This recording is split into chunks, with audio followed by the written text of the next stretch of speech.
8 months or so. Hmm So obviously for that one doesn't need code development. Like it's good to have a view ki how things are working ठीक behind the scenes. Hmm okay so closures कुछ नहीं होते हैं basically JavaScript के अंदर ना एक जैसे बाकी मैनेज्ड लैंग्वेजेस होती हैं जिनके अंदर हम्म गार्बेज कलेक्टर होता है जैसे डॉट नेट है या जावा है उनके अंदर एक हम्म गार्बेज कलेक्टर होता है और जैसे ही ऑब्जेक्ट आउट ऑफ स्कोप जाता है ना तो गार्बेज हम्म कलेक्टर उसका डिस्ट्रक्टर चलने के बाद मेमोरी क्लेम कर लेता है और उस ऑब्जेक्ट को फ्री कर देता है मतलब उस मेमोरी एरिया को फ्री कर देता है हम्म जावास्क्रिप्ट के अंदर V8 जो है ब्राउज़र के पीछे चल रहा है तो हम्म इसके इसके अंदर भी एक गार्बेज कलेक्टर है और वो भी क्या हम्म करता है जब एक वेरिएबल आउट ऑफ स्कोप चला जाता है ना तो उसकी हम्म मेमोरी को क्लेम कर लेता है बट विद वेरी मतलब बहुत सारी कंडीशंस हैं इसके साथ छोटे छोटे स्टार्स लगे हैं जिन पे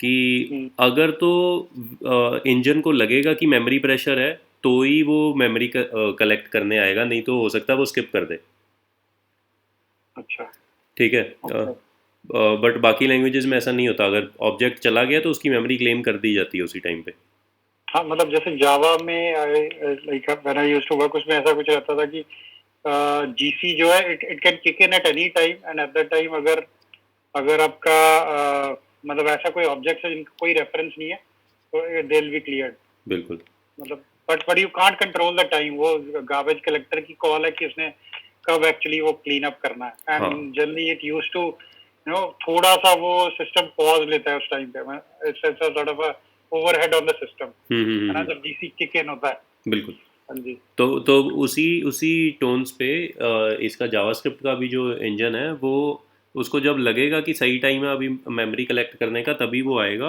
और उस टाइम पे वो मेमोरी क्लेम कर लेगा जिनकी रेफरेंस नहीं एग्जिस्ट करती उन सभी की अब इसके अंदर जावास्क्रिप्ट में ना जो क्लोजर है that is basically a scope अब हर एक वेरिएबल का ना बाय डिफ़ॉल्ट एक स्कोप होता है और स्कोप कैसे बनता है मान लो अभी मैं इस कंसोल पे जब लिख रहा हूँ ना तो मैंने लिखा वैर एक्स इक्वल्स 12 तो ये वेरिएबल इसके एनक्लोजिंग स्कोप में बन गया ये बाकी लैंग्वेजेस के लिए भी ट्रू है जिस वेरिएबल को जिस स्कोप में बनाओगे उस स्कोप के अंदर वो एक्सेसिबल रहेगा ठीक है हाँ तो जी अभी ये एक तरह से ग्लोबल स्कोप में है क्योंकि ये किसी स्कोप डिफाइन होता है ब्रेसेस के साथ ठीक है अगर मैं या इसके अंदर वैर वाई इक्वल्स 13 लिखता हूँ तो अभी वाई नाम का एक वेरिएबल बना है और वो इस स्कोप के अंदर है और उस हम्म स्कोप के बाहर वाई एक्सेसिबल नहीं है हम्म ठीक है यहाँ पे है क्योंकि ये जो ब्लॉक था ये ब्लॉक भी ग्लोबल है इस टाइम पे ठीक है अगर अगर ये सी शार्प होती या जावा होती तो वाई बाहर एक्सेसिबल नहीं होता क्योंकि ये ब्लॉक उसके अंदर अलग स्कोप रखता हाँ, मतलब जैसे अगर इसको एक फंक्शन में हमने डाला हो या एक इफ स्टेटमेंट में हो तो ये नहीं रहेगा ना बाहर sorry I take my words back मैंने थोड़ा सा अभी गलत बोला ये वेरिएबल बना अभी इसी स्कोप में था बट ये जो वैर कीवर्ड है ना ये जावास्क्रिप्ट में एक स्पेशल कीवर्ड है जब इस वैर कीवर्ड के साथ जब हम कोई वेरिएबल डिक्लेयर करते हैं ना तो वो नहीं वो भी ब्लॉक में होते हैं पता नहीं ऐसा नहीं होना चाहिए था जो अभी हुआ but I don't know why this happened अगर मैं इसको इफ़ के साथ करता हूँ ट्राई कर लेते हैं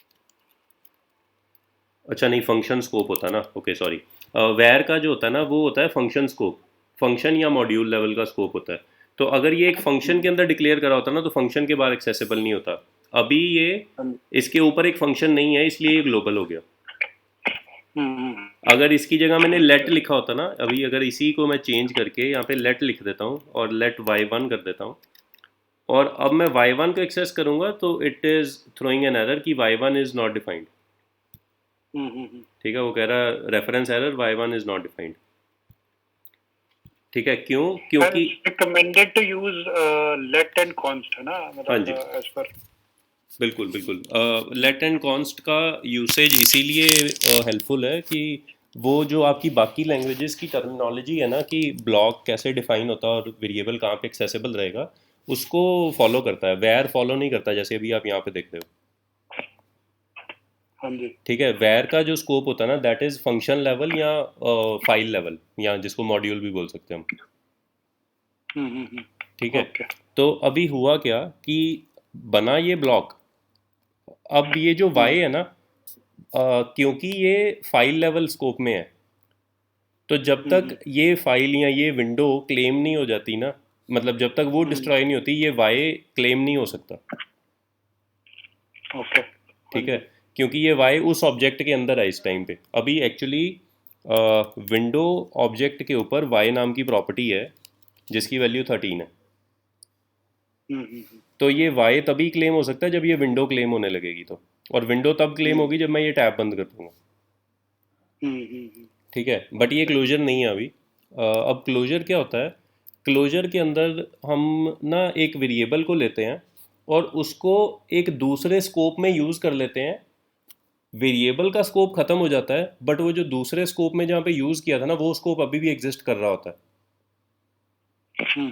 जैसे कि मैंने ऐसा किया, where x इक्वल्स 12, और मान लो मैं इसको एक फंक्शन के अंदर लिख देता हूँ। फंक्शन का नाम है इंक्रीमेंट, और इस फंक्शन के अंदर एक x नाम का वेरिएबल एग्जिस्ट करता है। ठीक है, तो x की बजाय ना इसका नाम x1 कर देते हैं क्योंकि x ऑलरेडी डिफाइंड था। ठीक है, अब मुझे पता है कि इस टाइम पे x1 एक्सेसिबल नहीं होगा। ठीक है, क्यों? क्योंकि वो फंक्शन के अंदर था और उसका स्कोप फंक्शन तक ही था। ठीक है, अगर मैं इस फंक्शन को कॉल भी कर देता हूँ, उसके बाद भी मैं x1 को चेक करता हूँ तो भी वो एरर ही दे रहा है, क्योंकि उसका स्कोप ख़त्म हो गया, अब वो वेरिएबल एक्सेसिबल नहीं है। यस। ठीक है, तो हुआ क्या कि अभी तक ये वेरिएबल बना है जो कि एक स्कोप में है। अब अगर मैं इसको किसी और स्कोप में यूज़ कर लूँ और उस स्कोप को ज़िंदा रहने दूँ even after this scope is over, वो कैसे होगा? मान लो इसके अंदर से ना आप एक और कुछ रिटर्न कर रहे हो, फंक्शन की बजाय एक ऑब्जेक्ट रिटर्न कर देते हैं। मान लो रिटर्न, जिसके अंदर एक मैं ऑब्जेक्ट रिटर्न कर रहा हूँ विच इज़ गोइंग टू, नहीं इसमें नहीं होगा क्योंकि ये तो वैल्यू की तरह चला जाएगा। तो मैं ऐसा मान लेता हूँ कि ये ना एक फंक्शन रिटर्न कर रहा हूँ मैं इसके अंदर से।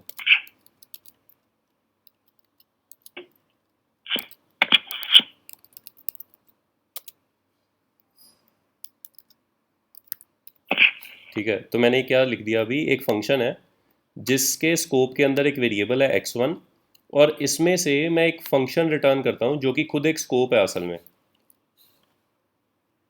ठीक है, और इस नेस्टेड स्कोप के अंदर मैंने आउटर स्कोप का एक वेरिएबल यूज़ कर लिया। ठीक है, तो अभी तो मैंने ये सिर्फ फंक्शन बनाया।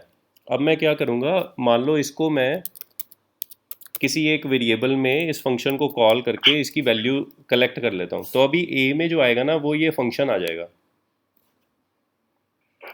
क्योंकि इंक्रीमेंट को कॉल करने पे ये फंक्शन रिटर्न होता है। सो जब हम ए को बाइंड कर रहे हैं इंक्रीमेंट फंक्शन के साथ, मतलब उसको एक इंस्टांस दे रहे हैं उसका, तो एसेंशियली हम उसको पूरी डेफिनेशन दे रहे हैं जिसमें x1 भी उसको मिल जाएगा और अंदर जो एक और फंक्शन है वो भी मिल जाएगा उसके नहीं इनकॉर्पोरेट करने नहीं, या के लिए। ये स्टेटमेंट बस इतना बोल रही है कि इंक्रीमेंट फंक्शन को कॉल करो और उसमें से जो भी रिटर्न होगा ना वो ए में असाइन कर दो। अच्छा। बट इंक्रीमेंट फंक्शन में से फिर एक फंक्शन ही रिटर्न हो रहा है जो कि एक स्कोप है। फंक्शन एक स्कोप होता है। ठीक है, तो उस स्कोप के अंदर एक वेरिएबल यूज हो रहा है जो कि आउटर स्कोप का है। ओके।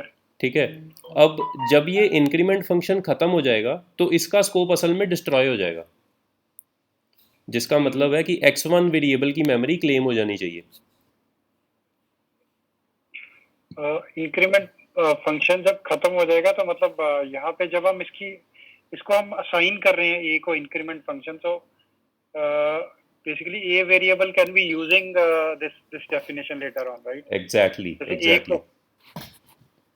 तो यही क्लोजर है कि मैंने एक स्कोप के वेरिएबल को दूसरे स्कोप में एक्सेस करके दूसरे स्कोप को जिंदा रखा है, क्योंकि उसको मैंने ए के अंदर डाल दिया है। तो उस तक पहुंचने का एक रेफरेंस वेरिएबल है मेरे पास। तो इसका मतलब ये हो गया कि इंक्रीमेंट फंक्शन के ख़त्म होने के बाद ये फंक्शन अभी भी एग्जिस्ट करता है। हम्म और क्योंकि ये फंक्शन एग्जिस्ट करता है, और ये फंक्शन तभी चल सकता है जब x1 एग्जिस्ट करता हो, हम्म तो इसका मतलब है कि गार्बेज कलेक्टर जब भी आएगा वो x1 को क्लेम नहीं कर सकता, हम्म इवन दो जिस स्कोप में ये था x1 वो स्कोप अब ख़त्म हो गया। हम्म क्योंकि ओके फंक्शन के एग्जीक्यूट होने के बाद उस फंक्शन का स्कोप खत्म हो जाता है। जब हम वो पढ़ते हैं डेटा स्ट्रक्चर में स्टैक का इम्प्लीमेंटेशन की फंक्शन कैसे चलता है, तो हम्म फंक्शन के लोकल वेरिएबल्स स्टैक पे पुश होते हैं, कॉम्प्यूटेशंस हम्म होती हैं उसके ऊपर, और जब ख़त्म हो जाता है फंक्शन तो हम स्टैक में से पॉप कर लेते हैं उन सभी चीज़ों को और उनको डिस्ट्रॉय कर देते हैं।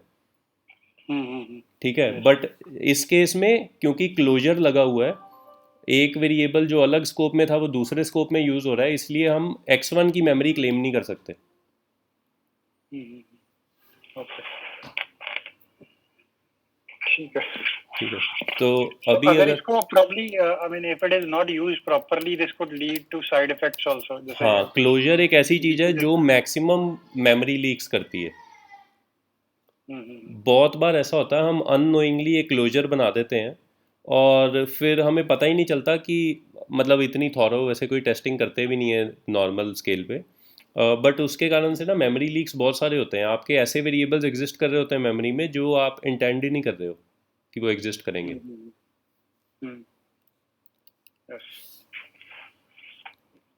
और जैसे जनरली मतलब अगर ऐसा कुछ रहेगा तो as we move on with the session, जो मैंने टैब में खोल रखा है और मैं एप्लीकेशन के साथ इंटरेक्ट कर रहा हूँ, सो स्लोली आई मीन अगर वो 2 घंटे 3 घंटे जैसे मैं करूँगा तो इट विल स्टार्ट ड्रैगिंग, है ना, अगर ज़्यादा लीकेजेस हो रही हाँ, हैं ज़्यादा लीकेजेस तो। होंगे, मतलब अभी के लिए ये जो है इससे तो कुछ फ़र्क नहीं पड़ेगा, एक वेरिएबल ही लीक हो रहा है, बट हम्म अगर बहुत ज़्यादा ऐसा होने लग जाएगा तो प्रॉबेबली प्रॉब्लम्स आएंगी।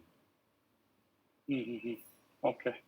और ये वाला जो भी जो हम अगर हम ब्राउजर के अंदर जो कोड लिख रहे हैं, ऐसे फॉर एग्जांपल अगर एंगुलर में अगर ऐसा कुछ होगा तो it will slow down the browser, अगर यही नोड के उसमें होगा तो it will slow the server as well, हाँ है जी, ना। बिल्कुल, क्योंकि उसकी थ्रेड कंज्यूम्ड रहेगी, मतलब मेमोरी नहीं, थ्रेड कंज्यूम्ड नहीं रहेगी, वो इन मेमोरी रहेगा वो सारा कुछ, हम्म।